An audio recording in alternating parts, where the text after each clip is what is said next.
Hello and welcome to this final video clip for the course Public Policy.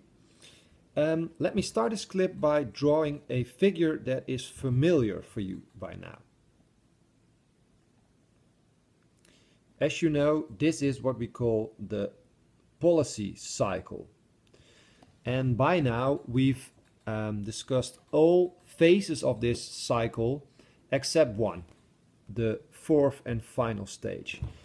The phase that is about policy evaluation. And that is what the focus is of this video clip, policy evaluation. Let me start by giving an example. You are in the Netherlands at the moment, and as you might know, many Dutch people love to ride their bikes. In the Netherlands, it is not mandatory to wear a helmet when riding your bike. Other countries, however, recently adopted new laws making it compulsory to wear a helmet while riding your bike. This, for example, happened in Australia recently. A new law was introduced, and now everyone who is going to hit the roads with their bikes is compulsory to wear a helmet. The reason why the Australian government introduced this new policy was actually very straightforward. Safety. They wanted to bring down the number of serious bike injuries due to traffic accidents. After some time, the government decided to evaluate the new policy. Researchers compared the number of injuries before and after the new law was introduced, and the results were striking. Because guess what? Since the moment people were obligated to wear helmets, the number of serious bike injuries actually increased. An explanation for this remarkable conclusion? It seemed that bicyclists wearing helmets encouraged riskier driving by motorists, and because of that, more bicyclists ended up with serious injury.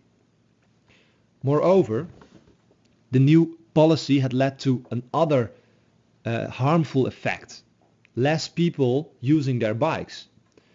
Apparently, for a group of people, wearing a helmet was a trigger to use other means of transportation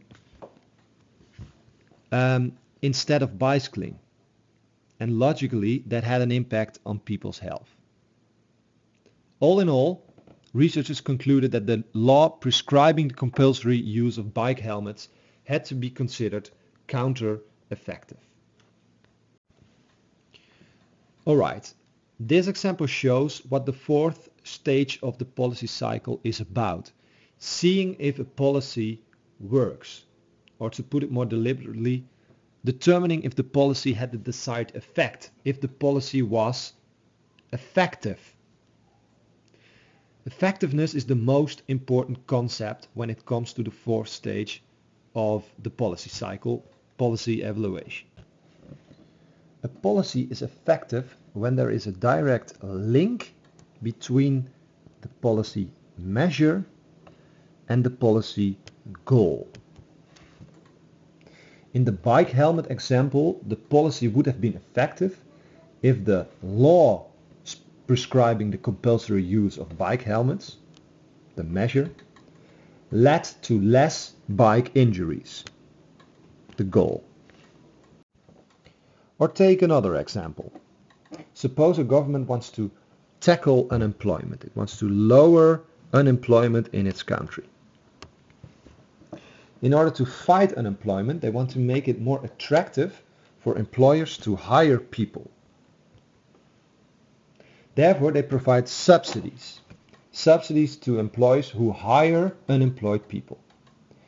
This new policy can consider to be effective if the subsidies spent actually lead to lower unemployment. All right.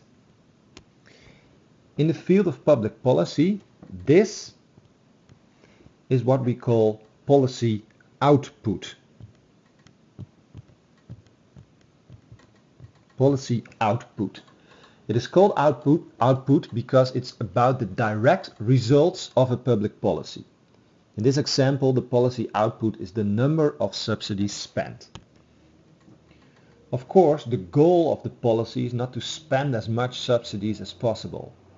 Instead, the goal is to tackle unemployment. And that is what we call policy outcome. Policy outcome. Policy outcome is about the underlying social goals of a policy, the things you want to change in society.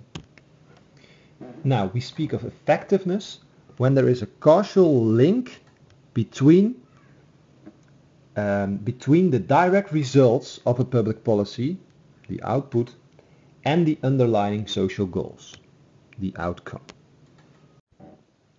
Alright, we're almost at the end of this video clip, but I would like to conclude with a final warning. Take the example again and suppose that 2 years after the subsidies have been introduced, unemployment actually lowered. Does that make the policy effective? No, not necessarily. Maybe in those years the economy has gone up and as a result employers hire people anyway. Please be aware that a policy can only consider to be effective when the policy measure, has a direct link or a causal relationship with the policy goal.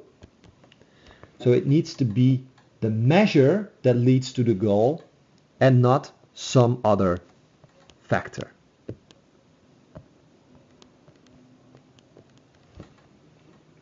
Alright, that's it for now. I hope you find this video clip helpful in understanding the fourth phase of the policy cycle, policy evaluation.